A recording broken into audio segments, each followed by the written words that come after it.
এই বাড়িটায় এলে না বন্ধুরা, মনটা পুরো খাঁ খাঁ করে। এখন আর এই বাড়িটায় আসতে মন চায় না।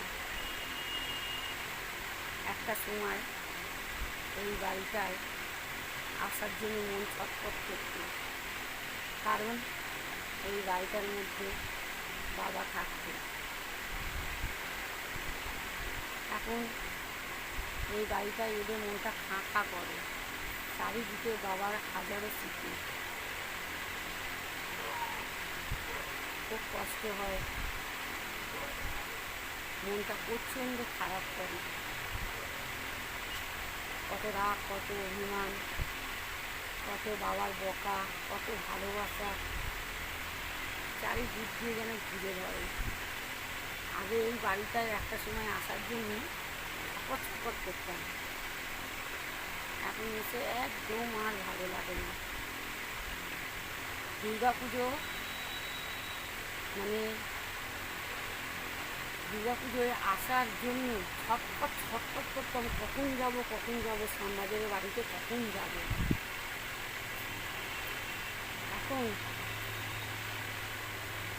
আর 11 মাস পর এলাম আমি এই বাড়িটা, আসতেই আর মন চায় না। এই মনটা প্রচণ্ড খারাপ করে।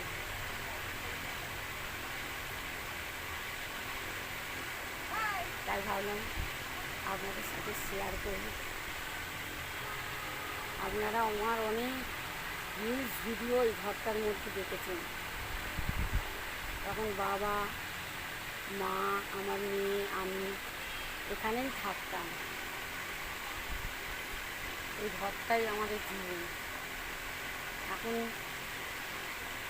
জীবন ছিল এই ঘরটাই, এখন বাবাও নেই, যেন মনে হয় জীবনই নেই। ঘরটার কোনো জীবনই নেই। ঘরটা পুরো একদম যেন বাবা ছাড়া শূন্য লাগে। তবুও শরীরটা খুব খারাপ, মনটা খুব খারাপ।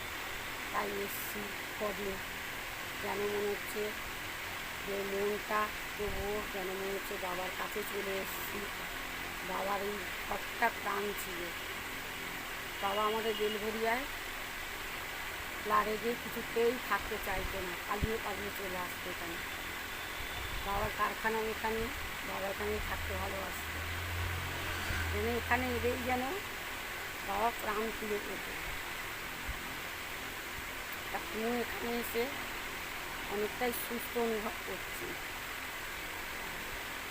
তাই আপনাদের সাথে কিছু কথা শেয়ার করলাম। টাটা বন্ধুরা, আপনারা সকলেই ভালো থাকুন, সুস্থ থাকুন, অবশ্যই সাবধানে থাকুন।